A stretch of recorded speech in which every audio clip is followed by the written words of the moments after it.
மக்கள் அனைவருக்கும் வணக்கம். விஜய் அவர்கள் தமிழக வெற்றி கழகத்தினுடைய தலைவர் நடிகர் விஜய் அவர்கள் தஞ்சாவூர்ல தன்னுடைய கட்சி சார்ந்த ஒரு முக்கியமான கூட்டத்தை முடிச்சிருக்காரு.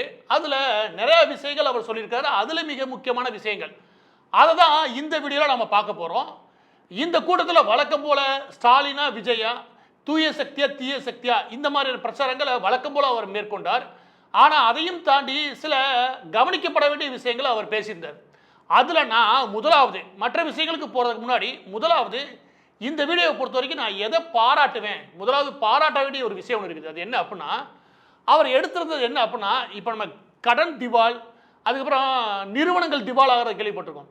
தண்ணீர் திவால் ஒன்று இல்லையா, அது நடக்கிறதுக்கான சாத்தியக்கூறுகள் உண்டு அப்படின்னு போன ஜனவரி மாதம் யூஎனுக்கு கீழே ஒரு முக்கியமான ரிப்போர்ட் ஒன்று யார் வெளியிடுறா அப்படின்னா, institute for water environment and health, இந்த டிபார்ட்மெண்ட்டுக்கு கீழே ஒரு முக்கியமான ஆய்வு ஒன்று வெளியிடுறாங்க. அந்த ஆய்வு அவர் மேற்கோள் காட்டுறார். இந்த மாதிரி எடுத்து பேச வேண்டியது அவசியம் அப்படின்ற வகையில் நான் அவரை பாராட்டுறேன். ஆனால் என்ன எனக்கு அதில் இருக்கக்கூடிய ஒரு கவலை என்னன்றதை சொல்லிடுறேன். அதை நான் முதல் சொல்லிடுறேன், அது என்ன கவலைன்றதை. அதற்கடுத்து நான் விஷயத்துக்குள்ளே போகிறேன். இவரே கூட விஜய் அவர்கள் அதை எடுத்து பேசுகிறாரு. ஆனால் அது எமோஷ்னலாக எப்படி கொண்டு போய் சேர்க்கிறது, அது எமோஷ்னலாக எப்படி ஓட்டாக மாற்றுறது, எப்படி அதை எமோஷ்னலாக அணுகலாம் பார்க்குறாங்களே ஒழிய அந்த கட்டுரை சொல்லக்கூடிய விரிவான விஷயங்கள் இல்லையா அதை தெளிவாக பார்க்கறது இல்லை. விஜய் அவர்கள் சொன்னதுனால அதை வச்சு அதில் இருக்கிற சில முக்கியமான விஷயங்கள் சொல்லிடுறேன். ஏன்னா அது நல்லது, கேட்க வேண்டியது கூட. ரொம்ப சின்னதாக சொல்லிடுறேன். அது என்ன அப்படின்னா, அதில் என்ன சொல்கிறான் அப்படின்னா, முதலாவது தண்ணீர் தட்டுப்பாடுன்னு ஒன்று சந்திக்க ஆரம்பிச்சிங்க, அதுக்கப்புறம் தண்ணீர் பஞ்சம்னு ஒன்று சந்திக்க ஆரம்பிச்சிங்க, இதுக்கப்புறம் நீங்கள் சந்திக்க போகிறது தண்ணீரே திவால் ஆகும். அதற்கு காரணம் என்ன அப்படின்னா, நீங்கள் எடுத்துக்காட்டுக்கு சில மாதங்கள் மட்டும் தண்ணீர் கிடைக்கல சில கிராமங்களில், பல கிராமங்கள் அப்படின்னா அது தண்ணீர் பஞ்சமாக மாறுது. ஒரு சில வருடங்கள் ஒட்டுமொத்த மாநிலமே தண்ணீர் பஞ்சத்தில் வாருதுன்னு வச்சுக்கோங்க. சில நாட்கள் மட்டும் தண்ணீர் பிரச்சனை இருக்குது அப்படின்னா அது அன்னைக்கு இருக்கிற பிரச்சனை ஒரு பிரச்சனை கிடையாது, ஒரு வாரத்தை சமாளிச்சிடலாம். இந்த தண்ணீர் பஞ்சங்கள் வரும்போது ஒரு சில மாதங்கள் இருக்கும், அதை சமாளிச்சிட முடியும். ஆனால் தண்ணீர் திவால் ஆச்சுன்னு வச்சுக்கோங்க, திரும்ப அதை மீட்டெடுக்கவே முடியாது. அதுதான் தண்ணீர் திவால் அப்படின்னு சொல்லி அந்த அறிக்கையை சொல்லுது. நான் திரும்ப சொல்கிறேன், கொஞ்சம் பொறுமையாக கவனிச்சிங்கன்னா உங்கள் எல்லா பேருக்குமே அவசியமான ஒரு விஷயத்தை விஜய் எடுத்து வச்சாரு.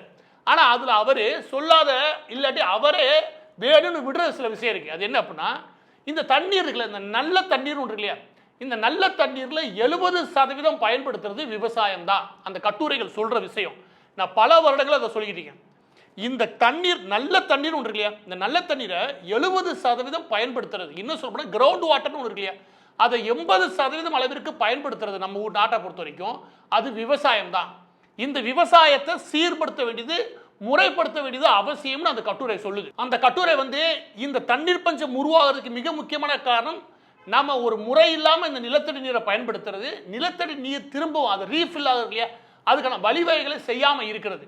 இதுதான் அது ரொம்ப பெரிய கவலை தெரிவிக்குது. எனவே கிரவுண்ட் வாட்டர் இருக்கு இல்லையா, அதையும் கிளைமேட் சேஞ்சஸ் இருக்கு இல்லையா, அதையும் தெளிவுபடுத்துது. சுமார் 400 கோடி மக்கள் ஒரு மாதத்துக்கான, உலகம் முழுவதும் 400 கோடி மக்கள் ஒரு மாதத்துக்கான தண்ணீர் பஞ்சத்தை எப்போவுமே அவங்க சந்திக்கிறாங்க. ஆனால் இது நீண்ட காலத்துக்கு போச்சுன்னா தண்ணீர் திவால் ஆகும். தண்ணீர் திவால் ஆகிறத நீங்கள் தடுக்கிறதுனா 70% அந்த தண்ணீரை பயன்படுத்தக்கூடிய, நல்ல தண்ணீரை பயன்படுத்தக்கூடிய விவசாயம் இருக்கு இல்லையா, அதில் விவசாயத்தை தண்ணீரை பயன்படுத்துகிறாங்க இல்லையா, அதில் ஒரு சரியான பாலிசி தேவை, அதில் ஒரு ரெகுலேஷன் தேவை, வாட்டர் ரெகுலேஷன் ஒன்று தேவை. இது அது தீவிரமாக வழிகாட்டுது எது, இந்த கட்டுரை. ஆனால் விஜய் அவர்கள் இதை மேற்கோள் காட்டி தண்ணீரே பஞ்சம் ஆயிரும், அதுக்கு காரணம் அனலை கொள்ளையடிக்கிறீங்க, கனிம வளத்தை கொள்ளையடிக்கிறீங்க அப்படின்னு அடுத்த விஷயத்துக்கு போயிடுறாரு. அது கொள்ளையடிக்கிறதா உண்மை, மணல் கொள்ளை அடிக்கிறதுனால நிலத்தடி நீர் பிரச்சனை வர்றது உண்மை. ஆனால் நிலத்தடி நீர்ன்றது இங்கே ஆறுகள் இருக்கு இல்லையா, ஆறுகள்னால நிலத்தடி நீர் கிடைக்கிறது இல்லையா, இதோடைய சதவீதம் 10% கூட கிடையாது. இந்த மழை இருக்கு இல்லையா, 3 போகங்களுக்கு மழை வருது இல்லையா, மழையை நம்பிய விவசாயம் தான் இந்தியாவை பொறுத்த வரைக்கும். இந்த மழை வரும்போது அந்த நிலத்தடி நீர் ஏறுது இல்லையா, அந்த நிலத்தடி நீரை பாதுகாக்க வேண்டிய பொறுப்பு நமக்கு இருக்குது. ஆனால் அதில் ஒரு பெரிய ஆபத்தை உருவாக்குறது, நாம் ஒரு ரெகுலேஷனே இல்லாமல் அந்த விவசாயத்தை மேற்கொள்றோம் இல்லையா, அதில் இருக்கக்கூடிய ஒரு கவனம் தேவை. இதை தான் இந்த கட்டுரை சொல்லுது. எனவே இதை எடுத்த வரைக்கும் விஜய் அவர்களை பாராட்டுறேன். ஆனால் இந்த கட்டுரையை கவனமாக எடுத்து ஒவ்வொரு அரசும் இந்த நிலத்தடி நீர் விவகாரத்தில் தீவிரமான ரெகுலேஷன் கொண்டு வர வேண்டியது அவசியம். இல்லைன்னா தண்ணீர் திவால் நடக்கும். ஆனால் அதற்கு காரணம் 70% பயன்படுத்தக்கூடிய விவசாயம் இருக்கு இல்லையா, அதில் எந்த அளவுக்கு தேவையோ அந்த அளவுக்கு முறைப்படுத்தணும். இதுதான் மிக தீவிரமாக அது வழிகாட்டுது. எனவே எடுத்த வகையில் சரி, ஆனால் அது எமோஷனலாக அணுகாதீங்க, கொஞ்சம் டெக்னிக்கலாக அணுகுங்க. அதில் இருக்கிற உண்மையான விஷயத்தை வெளிப்படையாக உடச்சி பேசுங்க. விவசாயிகளுக்கு தெரியாமல் இருக்கலாம், ஆனால் விவசாயிகளுக்கு சொன்னால் புரிஞ்சுக்க முடியும். எனவே எப்படி அந்த தண்ணீரை எவ்வளவு சிக்கனமா பயன்படுத்துன்ற இல்லையா, அந்த வழிமுறைகளை உருவாக்க வேண்டியது அவசியம் என்பதுதான் அந்த கட்டுரை மிக முக்கியமான விஷயம். இப்ப அடுத்து விஜய் அவர்களை அடுத்து இதுல அவர் சொல்ற என்ன அப்படின்னா, மணல் மாஃபியாக்கள் கொள்ளையடிக்கிறாங்க. இந்த மணல் மாஃபியான்னு இருக்கு இல்லையா, இந்த மணல் மாஃபியால் 3 பேர், அதுல மிக முக்கியமான காட்ஃபாதரா இருக்கிறது இன்னைக்கு திமுக அரசாங்கத்துக்கு ஒவ்வொரு வருஷமும் சுமார் 25,000 கோடிக்கு மேல வருமானத்தை அள்ளி கொடுக்கிறது. எது? கருப்பு பணமா அள்ளி கொடுக்கிறது வேற யாரும் கிடையாது, கரிகாலன் அவர்கள். இந்த குடும்பம்லாம் எப்படி தமிழ்நாட்டில் வாழுதுன்னு என்னால் புரிஞ்சிக்கவே முடியாது. முதல் ஆளு கரிகாலன், 2வது ராமச்சந்திரன், 3வது திண்டுக்கல் ரத்னம். இந்த 3 பேரும் கடந்த 5 வருஷத்துல திமுக ஆட்சியில வேற யாரும் சம்பாதிக்கவே முடியாது அந்த அளவுக்கு. ஏன்னா இந்த வியாபாரத்தை பொறுத்த வரைக்கும் நீங்க எதுவும் உற்பத்தி பண்ண தேவையில்லை. நல்ல பொக்லைன் இயந்திரம் வச்சுக்கவே 10 லாரி ஒரு பொக்லைன் இயந்திரம் அல்ல ஆரம்பிச்சிடலாம் கேட்டா. அதுல இருந்து வர காசுல இருந்து வாங்க வேண்டியதானே, 100 லாரி 1000 லாரி வாங்கி ஒரு 100 பொக்லைன் இயந்திரத்தை வாங்கி அல்ல வேண்டியதானே. சரி, இதுல வந்து நீங்க பெரிய அறிவுலாம் தேவையில்லை. மண் இருக்கு, அள்ள போறோம், அள்ளி விற்க போறோம், கவர்மெண்ட் வாங்க போகுது கேட்டா. ஆனா அந்த இடத்துல இந்த கரிகாலன் கும்பல் பண்ண வேலை என்ன தெரியுமா, நீங்க எடுத்த ரிப்போர்ட் பார்த்தா உங்களுக்கு புரியுற மாதிரி எளிமையா சொல்றேன். என்ன அப்படின்னா, இப்ப சென்னையில் இருக்கக்கூடிய கட்டடங்கள் கட்டுறதுக்கு மட்டும் தேவையான மண் தேவை இருக்கு இல்லையா, மண் தேவை ஒரு எடுத்துக்காட்டு சொல்றேன், சும்மா உங்களுக்கு புரிதலுக்காக சொல்றேன். ஒரு நாளைய தேவை ஒரு 10,000 லாரி தேவைன்னு வச்சுக்கோங்க. ஒரு இடத்துல சென்னையை விட்டுருக்கு, ஒரு இடத்துல 10,000 லாரி தேவைன்னா அந்த ஊருக்கு மட்டும், சிட்டிக்கு மட்டும்னா. ஆனா இவங்க தமிழ்நாட்டிலே காட்டுற கணக்கு என்ன தெரியுமா, 8,000 லாரி அள்ளணும். ஏன்டா சென்னைக்கு மட்டும் 10,000 லாரி தேவைப்படுது, கிடைக்கவும் செய்யுது, அது கொடுக்கவும் செய்யறானுங்க. ஆனா கவர்மெண்ட் ரெக்கார்ட்ல 8,000 காட்டுறீங்க, அப்ப தமிழ்நாட்டுக்கே சேர்த்து 8,000 காட்டுறானுங்க. ஏன்னா சென்னைக்கு அது 10,000, அப்ப ரெக்கார்டே இல்லாம இவங்க அள்ளி விற்கிறானுங்க. இது புரியுதா உங்களுக்கு?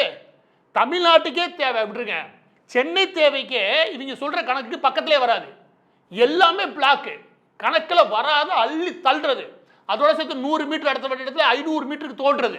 இந்த திருச்சி பக்கத்தில் நீங்க ஒரு 28 கிலோமீட்டருக்கு அடிச்சு நொறுக்கி இருப்பானுங்க. ஈவு இறக்கமே இல்லாம கற்பழிச்சிருப்பானுங்க. இதையெல்லாம் அள்ளுறது எதனால அப்படின்னா, இதெல்லாம் அள்ளிட்டுன்னு வச்சுக்கோங்க, ஒரு 2-3 வருஷத்துல நல்ல மழை வந்துச்சுன்னா, தண்ணீர் போச்சுன்னா அந்த தடையுமே தெரியாது இல்லையா, அந்த தைரியத்துல தான் அள்ளுறது. இதை அள்ள வச்சு பிளாக்ல விற்க வச்சு அதன் மூலமா வர காசுல பெரிய பங்கை திமுகவுக்கு பிரிச்சானுங்க. இதனால இதை மாஃபியா கும்பல்னு சொல்றோம். எதனால மாஃபியான்னு சொல்றோம்னா, மணலை திருடி அது திண்டு அதன் மூலமா வரக்கூடிய காசு இருக்கு இல்லையா, அது 25,000 கோடி. கொஞ்சம் கூட மனசாட்சியே இல்லாம தமிழ்நாடு முழுவதும் இவருடைய மணலை திருடி வித்தானுங்க.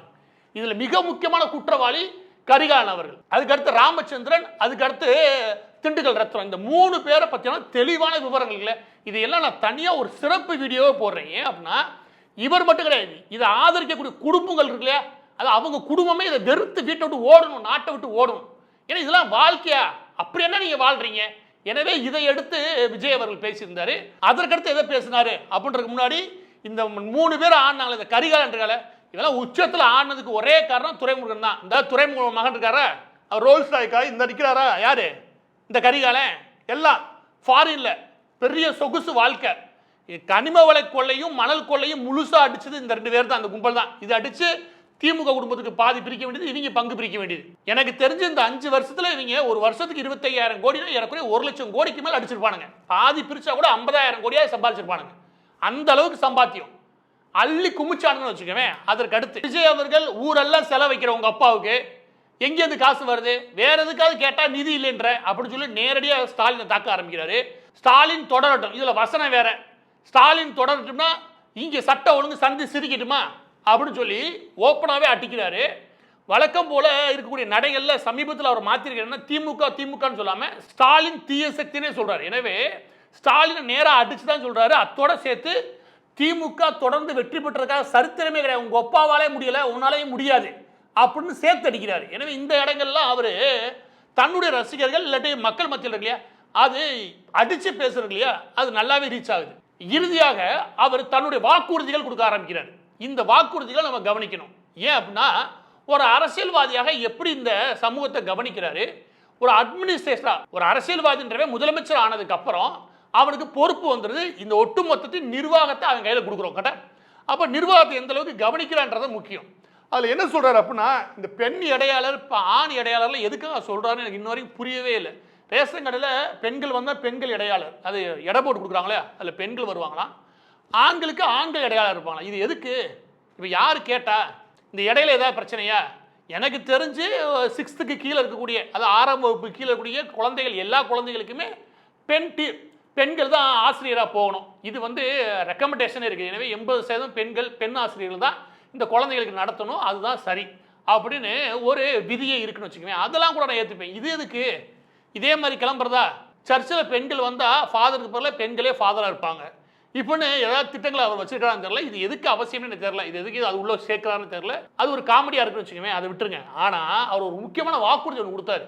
அந்த வாக்குறுதியோடு முடிக்கிறார். என்ன அப்படின்னா 5 ஏக்கருக்கு கீழே இருக்கக்கூடிய விவசாயிகள் வாங்கின பயிர்க்கடனை ஃபுல்லாக ரத்து.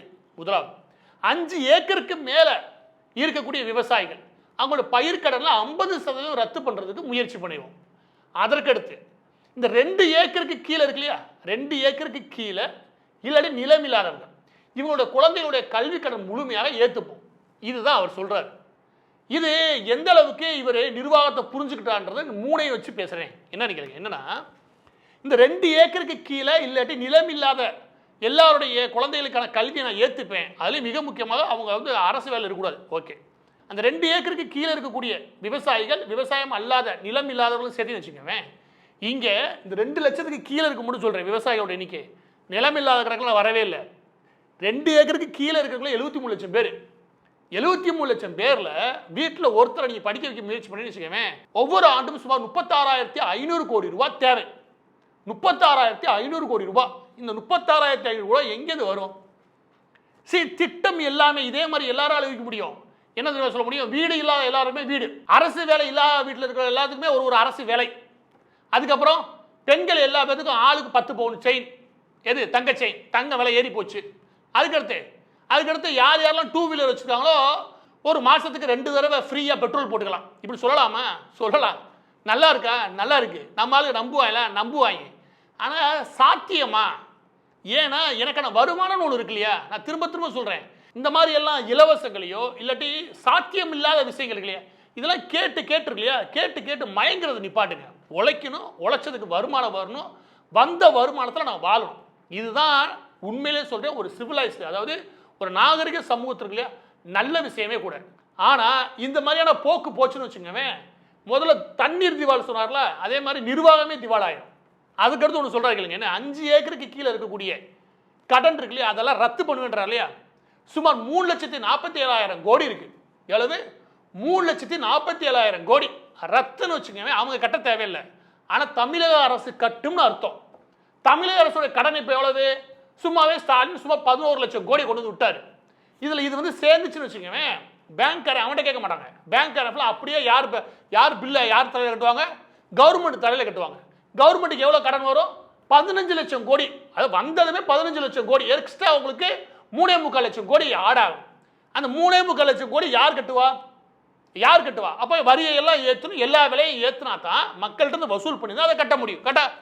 எனவே திட்டங்களை வகுக்கும் போது, திட்டங்களை உங்களுக்கு உறுதிமொழி கொடுக்கும் போது அதை சரியாக பிரித்து கொடுக்கணும். எந்த இடத்துல வறுமை காரணமோ, எந்த இடத்துல தகுதி நான் பார்க்க மாட்டேன், எல்லா பேரும் கொடுப்பேன். இந்த போக்குனால தான் இந்த தமிழ்நாடு கெட்டு குட்டிச்சுரா போகுது. தகுதி வரம்புன்னு ஒன்று இருக்குது. அந்த தகுதி வரம்புக்குட்பட்டு இல்லையா, அந்த நபர்களுக்கு நீங்கள் செய்யறேன்னு வச்சுக்கோங்க, நான் பாராட்டுவேன். எல்லா பேருக்கும் செய்யறன்ற முறைக்கு வந்தீங்கன்னு வச்சுக்கோங்க, அது நல்ல அட்மினிஸ்ட்ரேஷனாக இருக்காது, அது நல்ல நிர்வாகத்திறன் தாண்டி அது நீங்கள் முதல் சொன்ன திவால் நிலைக்கு உங்களை கூட தள்ளும். எனவே இது விஜய் அவர்கள் ஆரம்பிச்சிருக்காரு இப்போதான். எனவே இவரும் மக்களை மயக்கிற மாதிரி போலியான வாக்குறுதிகளை கொடுக்க முயற்சி பண்ணுறாரு ஒழிய நிதர்சனமான விஷயங்கள் இது கிடையாது. ஆக பதிவோட இறுதியாக விஜய் அவர்கள் என்ன பேசினாலும் என்ன வாக்குறுதி கொடுத்தாரு அதில் கூட விஷயங்கள் என்னன்றதை கொஞ்சம் பார்த்துருந்தோம். இதில் கடைசியாக ஒரு முக்கியமான வேண்டுகோள் இருக்குது. அது என்ன அப்படின்னா, விஜய் அவர்கள் பேசும்போது ஒன்று சொல்கிறார், என்ன அப்படின்னா, நான் மக்களையும் கேள்வி கேட்க வச்சேன். அந்த கூட்டத்தில் வந்த நபர்கள் நீங்கள் சொன்னீங்க இல்லையா அந்த தண்ணீர் திவால் அப்படின்னு யாராவது ஒருத்தன் அந்த 100 பேரை பிடிச்சி 10 பேரை சொல்லுங்களேன், சொல்ல மாட்டானுங்க. அவங்க வந்த லட்சணம் பார்த்தீங்களா, ரோட்டில் விழுந்த லட்சணம் பார்த்தீங்களா? ஆக்சுவலாக அவனுங்க உண்மையிலே சொல்கிறேன், ஒரு அரசியல் கட்சிக்கான அந்த பக்குவத்தில் 10% இல்லை, 1% கூட அவங்க இல்லை. இன்னைக்கு சினிமா தியேட்டர் கூட்டம் மாதிரியே இருக்குது. நடு ரோட்டில் அவ்வளோ பேர் விழுகிறான், பாதி பேர் கால் உடஞ்சி போச்சு. இது உண்மையிலேயே உங்களுடைய பேச்சை உன்னிப்பாக கேட்டு கவனித்து அதை உள்வாங்கி மக்கள்கிட்ட போய் அதை டெலிவரி பண்ண போகிற கூட்டம் கிடையாது. இது சினிமா முகத்தில் உங்களை பார்க்கறதுக்காக வர கூட்டம்னு வச்சுக்கோங்க. நிச்சயம் சொல்கிறேன், இது வேதனைக்குரிய விஷயம். இதை தமிழக வெற்றி கழகத்தை சேர்ந்த நபர்கள் இல்லாட்டி விஜயோடைய ரசிகர்களால கொஞ்சமா திருத்த முயற்சி பண்ணுங்க. இதை பார்க்கும்போது அவர் என்ன வேணா பேசிட்டு போறாரு. இதை பார்க்கக்கூடிய பொதுமக்களுக்கு இது கன்றாவியா தான் தெரியும். இது விரும்ப மாட்டாங்க. இதுவே கெட்ட பேரை உருவாக்குமே தவிர எந்த நல்லதும் செய்ய போறது கிடையாது. அவரும் இதை விரும்ப போறது கிடையாது. ஆனா அவர் சுத்தி நிறைய பேர் கூட ஓடியாரு நினைக்கிறாரு. ஆனா விழுக கூட நினைக்கிறாரு. ரெண்டும் நடக்கிறது சாத்தியம் கிடையாது. எனவே ஒவ்வொரு முறையும் யாராவது விழுகிறீங்க, அடி வாங்குறீங்க, ஏதாவது சாவுறீங்க. இதே ஒரு பொழப்பா போச்சு. கடைசி வரைக்கும் அவர் ஒரு மேடையில் ஒன்று சொல்றாரு. அதை உள்வாங்கி மக்கள்கிட்ட கொண்டு போய் பிரச்சாரங்களை மாற்றுவோம். கிடையவே கிடையாது. அடுத்து எங்கேயாவது மீட்டிங் போறாரா? தஞ்சாவூரில் போனால அவனே தான் அங்கேயும் போவான். வேலூரில் போனால அவனே தான் அங்கேயும் போகிறான். எங்கெங்கெல்லாம் விஜய் போகிறாரோ அங்கெங்கெல்லாம் ஒரு கோஷ்டி போய்கிட்டு இருக்குது. அது அங்கேயும் போய் விசில் அடிச்சுட்டு வருது. அது மொத்தத்தில் விஜயை பார்க்கறதுக்கு போகுதே ஒழிய ஒரு அரசியல் மாற்றத்துக்கான உள்வாங்குதல் இருக்கானா அது சுத்தமாக கிடையாது. இது நல்ல அரசியல் கிடையாது.